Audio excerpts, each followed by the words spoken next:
নিশ্চয় জানো। এই একজন উঠে এসো, বললে উত্তর দেবে। তুমি কি কি অসুবিধে বোধ করো সেটা বলো। মা বাড়িতে আইসিডিএস করার জন্য তোমাকে কি কি অসুবিধা বোধ করছো? মা বেশিক্ষণ ঘরে থাকে না। আমাদের জ্বালা যন্ত্রণা, আমাদের কষ্টের কথা, আমাদের সমস্ত কিছু চতুর্দিকে ছড়িয়ে দেন সেই সংবাদ মাধ্যম। তাদের আমরা বরণ করে নেবো একে একে, কারণ একজনের প্রতিচ্ছবি যেন আমরা আরেকজনের মিডিয়ায় দেখতে পাই। প্রথমেই আমরা নওশাদকে মঞ্চে আসার জন্য অনুরোধ করছি। পরে পুষ্পা আছেন, ভাই মিলন আছে, একে একে মঞ্চে আসার জন্য অনুরোধ। ঘরে আর এসি রুমে থেকে অর্ডার আসে পোষণ টেকারের। ইন্ডিয়া হচ্ছে ডিজিটাল, সে তো খুব ভালো কথা, কিন্তু পরিকাঠামোটাও তো মজবুত করতে হবে, সে নিয়ে নেই কারো মাথা ব্যথা। 23 টাকার জ্বালানিতে রান্না হচ্ছে কাঠে, আর দেশ হচ্ছে ডিজিটাল। খুব হাসি পাচ্ছে বটে। ফোন দেয়নি টাকা, তবুও করছি পোষণ টেকার। আবার করছে এফআরএস চালু। আহা, মামা বাড়ির আবদার। ইকেওয়াইসি এফআরএস চালু হলে উপভোক্তা হবে বঞ্চিত। খাবার পেতে মুখ নিবন্ধীকরণ হবে তাদের বাঞ্ছিত। সঠিক সংখ্যায় কর্মী নেই সহায়িকা। এবার এফআরএস এর বাড়াবাড়িতে উপভোক্তা খাবে ধোকা। প্রতিদিন ওটিপি যাবে, তবেই পাবে খাবার। ফোনে রিচার্জ না থাকলে বঞ্চিত হবে সে পরিবার। অথবা ধরুন, যার বাবা বাইরে থাকে কিংবা মাঠে খাটে, তার পক্ষে কি সম্ভব হবে প্রতিদিন ওটিপি বলা ফোন হাতে? প্রকৃত গরিব মানুষই যদি না পায় খাবার, তাহলে এসব ভণ্ডামির সত্যি কি খুব দরকার? নাকি এখানে বিষয় অন্য কিছু? এটাও ভাবা দরকারি। পরিস্থিতি হচ্ছে জটিল, সচেতনতা জরুরি। এই পরিষেবা তো চালু হয়েছিল গরিব মানুষের জন্য। ডিজিটালের নামে বঞ্চনা কেন? উদ্দেশ্য কি তবে অন্য? ডিজিটালের চক্করে পড়ে যখনই উপভোক্তার সংখ্যা কমবে, এই প্রকল্পকে অপ্রয়োজনীয় বলে সরকার ঘোষণা করবে। তাই সাবধান হও জনগণ, এসো সবে এক হই। ডিজিটালের নামে এই বঞ্চনা আমরা বন্ধ করবই। শিশুকে দিচ্ছে ডিম ভাত শুধু, বরাদ্দ করেনি আলু। 11 পয়সার দিচ্ছে সবজি, আর এফআরএস করছে চালু। হাসবো নাকি কাঁদবো এটাই ভেবে পাই না। এসি ঘরে বসে হুকুম যে করেন, আছে কিছু বাস্তবিক ধারণা?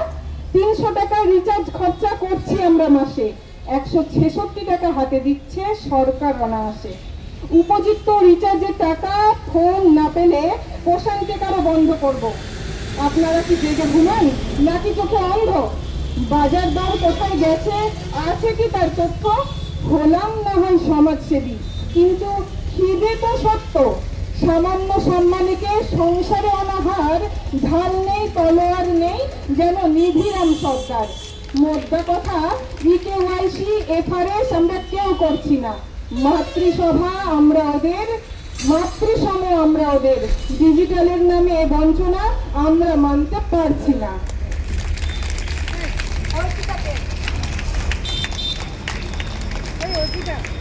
এফআরএস ইকেওয়াইসি আমরা কেউ করছি না, করব না। কেন্দ্রের এই প্ররোচনা আমরা মানছি না, মানব না।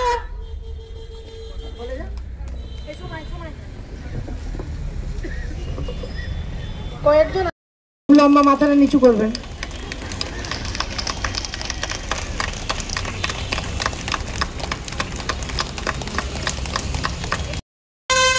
নমস্কার, আমি বিশেষ কিছু বলবো না, কারণ বলার অধিকার নেই এই মঞ্চে, কারণ আমি নেতা মন্ত্রী বা আমলা কিছুই নয়। ছোট্ট দুটি কথা বলবো। প্রথম কথা হচ্ছে, আপনারা মায়েরা যারা এই আইসিডিএস কর্মী বা অঙ্গনওয়াড়ি কর্মী যেটাই বলেন না কেন, যারা কাজ করেন, তাদের কাজে আমি প্রশংসা সবসময় একটা কারণেই করি। বাচ্চাদেরকে যেইভাবে লালন পালন করেন, এটা কোনো প্রশংসা দিয়ে বা কোনো মাপকাঠি মাপা যায় না। কারণ আপনাদের শিশুদিকে ফেলে রেখে বাড়িতে আপনারা অন্যের শিশুকে মানুষ করেন, এই কাজটা আর কেউ করতে পারে না। তার মায়েরাও সেটা করতে পারে না। বাড়ির মায়েরা তাদের মায়ের দিকে এখন বর্তমান সমাজে মোবাইলটা ধরিয়ে দেয়, হাতে লেবন জুস ধরিয়ে দিয়ে অন্য কাজ করে, কিন্তু আপনাদের বাচ্চাদেরকে বাড়িতে ফেলে রেখেছে আপনারা অন্যের বাচ্চাদেরকে লালন পালন করেন। এইটা সবথেকে মহান কাজ। এই কাজের কেউ প্রশংসা করেও মনে আমি যতটুকু বুঝি যে প্রশংসা করো তার প্রশংসা করা যায় না। আর একটা বিষয় যেটা হাইকোর্টের সামনে আমাদের যে বিষয়তে আপনাদের প্রশংসা করেছে, এই প্রশংসা সর্বজন বিদিত। ধন্যবাদ আপনারা যে আমাকে এই মঞ্চে এতটা সম্মান দিলেন, আমি এর জন্যে আরামবাগ টাইমসের পক্ষ থেকে ধন্যবাদ জানাচ্ছি।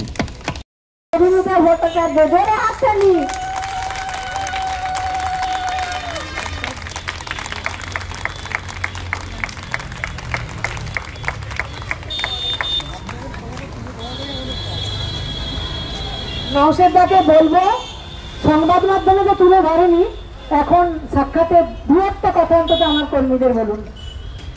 কথা বলবো, আপনারা যেভাবে কাজ করেছেন, আপনাদের প্রশংসা স্বয়ং জেলা শাসক করেছেন, এর চেয়ে বড় কথা আর কিছু নেই।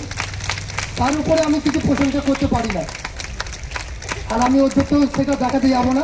আচ্ছা, এইটুকু বলবো, হ্যাঁ, হাইকোর্টের প্রধান বিচারপতির সামনে জেলা শাসক যেভাবে আপনাদের প্রশংসা করেছে, তারপরে আমার বলার কিছু নেই। শুধু এইটুকু বলবো, আপনাদের জন্যই আজ সমাজ এত সুস্থভাবে বেঁচে আছে। আপনারা লেগে থাকুন, আমরা আপনাদের কষ্ট সমাজের সামনে তুলে ধরবো, যেটা আমাদের কর্তব্য। দিদি কি বলবেন আজকে কেন এই বিক্ষোভ? আজকের এই বিক্ষোভ আপনারা জানেন, কেন্দ্রীয় সরকার একটা পোষণ টেকার বলে অ্যাপস চালু করেছিল। যে পোষণ টেকার অ্যাপস আমরা কিন্তু মানতে চাইনি, আন্দোলন করেছিলাম, কিন্তু সেই আন্দোলনে চাপের মুখে পড়ে আমরা পরাজিত হয়ে মেনেও নিয়েছিলাম মানবিকতার খাতিরে। কিন্তু সেই ডিজিটালের রেহাই দেখিয়ে এফআরএস আর PKYC যেটা চালু করা হচ্ছে, এটা অত্যন্ত দুঃখজনক। বাস্তবের সঙ্গে যার কোনো মিল নেই, এমন ফ্যামিলি আছে যাদের পক্ষে 299 টাকা ফোনে রিচার্জ করা সম্ভব নয়। আমরা মনে করছি কেন্দ্রীয় সরকার এই গরিবদের ভাতের থালায় হাত দিতে চলেছেন। এই প্রকল্প একমাত্র গরিবদের জন্যই চালু করা হয়েছিল।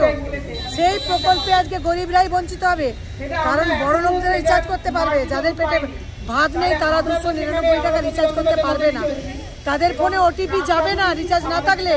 তাহলে সেই দোহাই দেখিয়ে আমাদেরকে, বাচ্চাগুলোকে খাবার থেকে বঞ্চিত করতে চাইছে।